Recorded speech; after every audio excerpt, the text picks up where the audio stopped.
Video like जरूर कर लीजिए और ऐसे वीडियो लगातार फ्री में पाने के लिए चैनल को तुरंत सब्सक्राइब कर लीजिए और बेल आइकन को जरूर टैप कर लीजिए ताकि आगे भी सारे वीडियो आपको मिलते रहे। यूट्यूब में फॉलो करते हैं तो प्लीज ये वाला फ्री टेलीग्राम चैनल जरूर ज्वाइन कर लीजिएगा। सारे नोटिफिकेशन सारे अपडेट यहीं पे आते हैं, ध्यान रखिए। नमस्कार दोस्तों, एग्ज़ाम प्रिपरेशन में मैं प्रियंका एक बार फिर से आप सभी का स्वागत करती हूँ। और आज की इंडियन पॉलिटी की क्लास में आप लोग मेरे साथ पढ़ने वाले हैं राज्यपाल या फिर गवर्नर के बारे में। आप न्यू हैं इस चैनल पर, डेली दोपहर 1 बजे ये सब्जेक्ट वाइज सीरीज़ मेरे साथ फॉलो कर सकते हैं, जिसमें अभी तीसरा सब्जेक्ट मैंने कंटिन्यू किया इंडियन पॉलिटी। इससे पहले इंडियन ज्योग्राफी और मॉडर्न इंडियन हिस्ट्री हो चुकी हैं क्लासेस, प्लेलिस्ट में ऐड कर दी गई हैं, आप सारी क्लासेस देख सकते हैं। इसके अलावा अगर आप फुल पेड कोर्स ज्वाइन करना चाहते हैं या फिर जो क्लासेस मेरे साथ कर रहे हैं इनकी फुल वीडियो क्लासेस चाहते हैं, रिकॉर्डेड वीडियो क्लासेस चाहते हैं, उसके लिए आपको कोर्स ज्वाइन करना होगा। जिस भी कोर्स की आप प्रिपरेशन कर रहे हैं, RO, UP PCS, other state PCS, इन सभी के लिए कोर्स अवेलेबल है। आप स्टडी फॉर सिविल सर्विसेज का ऐप गूगल प्ले स्टोर से डाउनलोड करेंगे और ज्ञान सर कूपन कोड अप्लाई करते ही 20% का डिस्काउंट मिल जाएगा। चलिए आज की क्लास स्टार्ट करते हैं। तो गवर्नर के बारे में हमारे संविधान में कहाँ पर दिया गया है, इसका उल्लेख कहाँ पर है, कौन कौन से आर्टिकल इससे रिलेटेड हैं, वो सब एक साथ देखने वाले हैं। तो संविधान के छठे भाग में पार्ट 6 में आर्टिकल 153 से लेकर आर्टिकल 167 तक राज्य की कार्यपालिका के बारे में बताया गया है। अब राज्य कार्यपालिका के कौन कौन से अंग होते हैं उनको देखेंगे। तो इसमें राज्यपाल आता है, मुख्यमंत्री है, मंत्रिपरिषद है और राज्य के महाधिवक्ता अर्थात एडवोकेट जनरल आते हैं। इस तरह राज्य में राज्यपाल का कोई कार्यालय नहीं होता है, जैसे कि केंद्र में उपराष्ट्रपति होते हैं। राज्यपाल राज्य का कार्यकारी प्रमुख अर्थात संवैधानिक मुखिया होता है और राज्यपाल केंद्र सरकार के प्रतिनिधि के रूप में भी कार्य करता है। इस तरह जो राज्यपाल है वो कार्यालय दोहरी भूमिका निभाता है।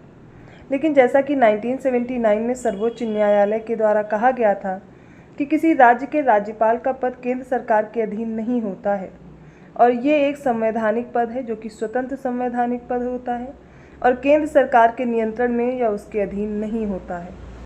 सामान्यतः प्रत्येक राज्य के लिए एक राज्यपाल होता है, लेकिन 7वें संविधान संशोधन अधिनियम 1956 की धारा के अनुसार एक ही व्यक्ति को 2 या 2 से अधिक राज्यों का राज्यपाल भी नियुक्त किया जा सकता है। जरूरी नहीं है 2 राज्य ही होंगे, 2 से अधिक भी हो सकते हैं। तो स्टेटमेंट अगर आपके क्वेश्चंस में आता है तो ध्यान रखिएगा क्या पूछ रहा है। संविधान के अनुच्छेद 155 के तहत राज्य के राज्यपाल की नियुक्ति भारत के राष्ट्रपति के द्वारा की जाती है। सामान्यतया राज्यपाल का जो कार्यकाल है वो पद ग्रहण से 5 वर्ष की अवधि के लिए होता है। अनुच्छेद 156 क्लॉज 1 के तहत राज्यपाल राष्ट्रपति के प्रसाद पर्यंत अर्थात जब तक राष्ट्रपति चाहे अपना पद धारण करता है। आर्टिकल 156 क्लॉज 2 में देखिए, इसके अंतर्गत राज्यपाल राष्ट्रपति को अपने हस्ताक्षर सहित लेख प्रस्तुत करके अपने पद को त्याग कर सकता है। तो ये पहले तो राष्ट्रपति के प्रसाद पर्यंत जब तक राष्ट्रपति चाहते तब तक अपना पद धारण कर सकते हैं, या फिर अपना पद त्याग करना चाहते हैं तो अपना लेख किसे प्रस्तुत करेंगे, राष्ट्रपति को। संविधान ने राज्यपाल के रूप में नियुक्त किए जाने वाले व्यक्ति के लिए 2 अर्हताएं निर्धारित की। पहली तो भारत का नागरिक होना चाहिए, दूसरी उसकी आयु बताई गई है कि वह 35 वर्ष की आयु पूर्ण कर चुका हो। लेकिन इन वर्षों में इसके अतिरिक्त 2 अन्य परंपराएं भी जुड़ गई हैं, जैसे कि इन परंपराओं का उल्लेख संविधान में तो नहीं किया गया है। पहला है उसे बाहरी होना चाहिए, यानी कि वह उस राज्य से संबंधित नहीं होना चाहिए जिस राज्य में उसे राज्यपाल नियुक्त किया गया है, ताकि जो राज्यपाल स्थानीय राजनीति है उससे मुक्त रह सके। और दूसरा क्या है, तो जब राज्यपाल की नियुक्ति हो तब राष्ट्रपति के लिए आवश्यक हो कि वह राज्य के मामले में मुख्यमंत्री से परामर्श करे ताकि राज्य में संवैधानिक व्यवस्था सुनिश्चित हो। यद्यपि दोनों परंपराओं का कुछ मामलों में उल्लंघन भी देखा गया है। संविधान सभा में इस बात पर काफ़ी बहस हुई कि राज्य का राज्यपाल नियुक्त किया जाने वाला हो या फिर निर्वाचित किया जाने वाला। तो कृष्णाचारी, बीजी खेर, जीबी पंत जैसे नेता निर्वाचित राज्यपाल का पद सृजित किए जाने के पक्ष में थे, जबकि अंबेडकर, जवाहरलाल नेहरू जैसे नेता नामित या फिर नियुक्त किए जाने वाले राज्यपाल के पद के पक्ष में थे। जम्मू और कश्मीर के उपराज्यपाल की नियुक्ति भारत का राष्ट्रपति करता है। राज्य सरकार के सभी कार्यकारी कार्य औपचारिक रूप से राज्यपाल के नाम पर होते हैं। अनुच्छेद 239 का 5 संघ राज्य क्षेत्र दिल्ली के मुख्यमंत्री की नियुक्ति राष्ट्रपति द्वारा की जाएगी। फिर इसके बाद आता है आर्टिकल क्लॉज 3 सब क्लॉज का। इसके अनुसार राज्यपाल की जो नियुक्ति है, परिलब्धियां हैं, भत्ते हैं, उसके पद से संबंधित अन्य व्यय राज्य की संचित निधि पर भारित होते हैं। संविधान का अनुच्छेद 164 क्लॉज 1 के अनुसार मुख्यमंत्री की जो नियुक्ति है वो राज्यपाल द्वारा, मंत्रियों की जो नियुक्ति है वो राज्यपाल के द्वारा मुख्यमंत्री की सलाह पर होती है। राज्यपाल राज्य विधानसभा का अभिन्न अंग होता है। वह राज्य विधानसभा के सत्र को बुलाने या फिर सत्रावसान करने तथा विघटित करने की शक्ति भी रखता है। राज्यपाल राज्य विधान परिषद के कुल सदस्यों के 1/6वें भाग को नामित करता है। आर्टिकल 165 के तहत राज्यपाल उच्च न्यायालय का न्यायाधीश होने के लिए योग्य किसी व्यक्ति को राज्य का महाधिवक्ता नियुक्त करेगा। राज्य विधानमंडल द्वारा पारित किसी विधेयक को राज्यपाल स्वीकृति दे सकता है, स्वीकृति देने में स्थगन कर सकता है या फिर विधेयक को राष्ट्रपति के विचारार्थ आरक्षित रख सकता है। वह विधेयक को पुनर्विचार के लिए वापस कर सकता है, लेकिन धन विधेयक के मामले में ऐसा नहीं होगा। तो राज्यपाल के पास कौन कौन सी शक्ति, पहले तो वो अपनी स्वीकृति दे सकते हैं, दूसरा है स्वीकृति देने में स्थगन कर सकते हैं या फिर राष्ट्रपति के लिए यह आरक्षित रख सकते हैं और पुनर्विचार के लिए वापस भी करेंगे, लेकिन धन विधेयक में नहीं कर सकते। राज्य विधानमंडल द्वारा विधेयक को पुनः भेजे जाने पर राज्यपाल को अपनी स्वीकृति देनी होती है।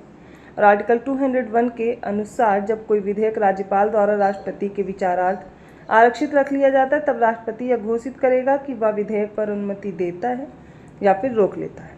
आर्टिकल 213 के अनुसार जब राज्य विधानमंडल का सत्र न चल रहा हो तो राज्यपाल अध्यादेश भी जारी कर सकता है, जैसे कि राष्ट्रपति अध्यादेश जारी करते हैं। तो ये शक्ति राज्यपाल के पास भी है। आर्टिकल 161 के अनुसार किसी राज्य के राज्यपाल को उस राज्य की कार्यपालिका विधि के विरुद्ध किए गए किसी अपराध के लिए दंड को क्षमा करने, उसके प्रतिलंबन, विराम या फिर परिहार करने की अथवा दंडावेश के निलंबन, परिहार या लघुकरण की शक्ति होती है। तो ये किसमें है? आर्टिकल 161 में। सरोजनी नायडू भारत की प्रथम महिला थी जिन्हें राज्यपाल पद पर मनोनीत किया गया था। वह 15 अगस्त 1947 से 1 मार्च 1949 तक उत्तर प्रदेश की राज्यपाल रही थी। अनुच्छेद 200 के अनुसार राज्य विधानमंडल के दोनों सदनों से पारित विधेयक राज्यपाल के समक्ष प्रस्तुत किए जाने पर राज्यपाल उस पर अपनी सहमति देने या रोकने के लिए अतिरिक्त विधेयक को राष्ट्रपति विचारार्थ आरक्षित रख सकता है। अनुच्छेद 201 में राष्ट्रपति ऐसे आरक्षित विधेयक पर विचार करता है तथा अपनी अनुमति देता है या रोक लेता है।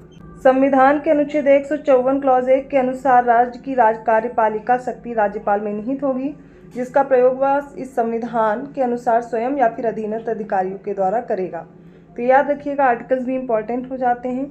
जम्मू और कश्मीर राज्य को संविधान के अनुच्छेद 370 जो कि 6 अगस्त 2019 को राष्ट्रपति के आदेश द्वारा पूर्ण रूपेण निष्क्रिय घोषित किया जा चुका है। इसके तहत क्या था कि भारत के अन्य राज्यों से अलग विशेष राज्य का दर्जा प्रदान किया गया था और इसी परिप्रेक्ष्य में वहाँ की कार्यपालिका के प्रधान का चुनाव भारत के राष्ट्रपति के द्वारा नहीं किया जाता था, जबकि जम्मू और कश्मीर की विधानसभा द्वारा किया जाता था। किंतु इस विषमता को 1965 में समाप्त कर दिया गया। फलस्वरूप जम्मू कश्मीर की कार्यपालिका प्रमुख को सदर रियासत के स्थान पर राज्यपाल नाम से जाना जाने लगा तथा उसकी नियुक्ति भारत के राष्ट्रपति द्वारा की जाने लगी। भारतीय संविधान के भाग 6 के तहत अनुच्छेद 158(3)(a) के अंतर्गत यह प्रावधान किया गया है कि जब एक ही व्यक्ति को 2 या अधिक राज्यों का राज्यपाल नियुक्त किया जाता है तो उसे संदेह, उपलब्धियां और भत्ते उन राज्यों के बीच ऐसे अनुपात में आवंटित किया जाएगा जैसा राष्ट्रपति आदेश द्वारा अवधारित करें। संविधान की अनुच्छेद 213 क्लॉज 2 सब क्लॉज का के तहत राज्यपाल द्वारा जारी अध्यादेश का विधायिका के सत्र प्रारंभ होने से 6 सप्ताह की अवधि में विधायिका द्वारा अनुमोदन प्राप्त किया जाना आवश्यक है, अन्यथा वह प्रवर्तन में नहीं रहेगा। तो राज्यपाल द्वारा जो अध्यादेश जारी किया जाता है वो लगभग जब विधायिका का सत्र प्रारंभ होगा तो 6 सप्ताह की अवधि में अनुमोदित हो जाना चाहिए, वरना वो प्रवर्तन में नहीं रहेगा। संविधान के अनुच्छेद 356 क्लॉज 1 के अनुसार किसी राज्य के राज्यपाल द्वारा भेजी गई राज्य में संविधान के उपबंधों के अनुसार शासन नहीं चलाए जा सकने की रिपोर्ट मिलने पर या अन्यथा राष्ट्रपति द्वारा उस राज्य में राष्ट्रपति शासन लगाया जा सकता है। यह रिपोर्ट भेजना राज्यपाल की विवेकाधीन शक्ति के अंतर्गत आता है। अगला आर्टिकल 168, इसके तहत राज्य की विधायिका का अंग होता है। राज्यों के उच्च न्यायालयों के न्यायाधीशों की नियुक्ति आर्टिकल 217 के तहत राष्ट्रपति द्वारा की जाती है और राज्यपाल के पास राष्ट्रपति की तरह आपातकालीन शक्तियां नहीं होती हैं। तो ये कुछ आर्टिकल्स और इम्पॉर्टेंट हैं, जैसे कि राज्यपाल क्या है, विधायिका का अंग है। दूसरा, जो राज्यों के उच्च न्यायालय के न्यायाधीश होते हैं उनकी नियुक्ति राष्ट्रपति के द्वारा की जाती है तथा राज्यपाल के द्वारा नहीं की जाती, ये याद रखिएगा। तो ये आज के इंपॉर्टेंट फैक्ट्स हो गए जो कि राज्यपाल से रिलेटेड हैं। ये चैप्टर कंप्लीट नहीं हुआ है, नेक्स्ट क्लास में हम लोग उसको कंप्लीट करेंगे। जो भी इनसे रिलेटेड इंपॉर्टेंट आर्टिकल्स हैं उनको देखेंगे। आई होप आपको क्लास समझ में आई होगी। कहीं भी डाउट लग रहा है, किसी भी आर्टिकल में आपको कन्फ्यूज़न है, आप कमेंट करके पूछ सकते हैं। इसके अलावा आप इसकी PDF प्राप्त करना चाहते हैं, कोई टेस्ट सीरीज ज्वाइन करना चाहते हैं, अदर कोई कोर्स ज्वाइन करना है तो डिस्क्रिप्शन बॉक्स में मैंने नंबर दे दिए हैं, आप उन पर कॉल या मैसेज करके जानकारी ले सकते हैं। फुल पेड कोर्स के लिए आप स्टडी फॉर सिविल सर्विसेज का ऐप डाउनलोड करके अपना कोर्स परचेज कर सकते हैं। ज्ञान से कूपन कोड है, अप्लाई करके 20% का डिस्काउंट मिल जाएगा। ऐसे ही कंटेंट के साथ मैं मिलती हूँ नेक्स्ट वीडियो में। अदर वीडियोस के नोटिफिकेशन आसानी से मिल जाए, बेल आइकन प्रेस करना मत भूलिएगा। मैं मिलती हूँ अगली क्लास में, तब तक के लिए धन्यवाद।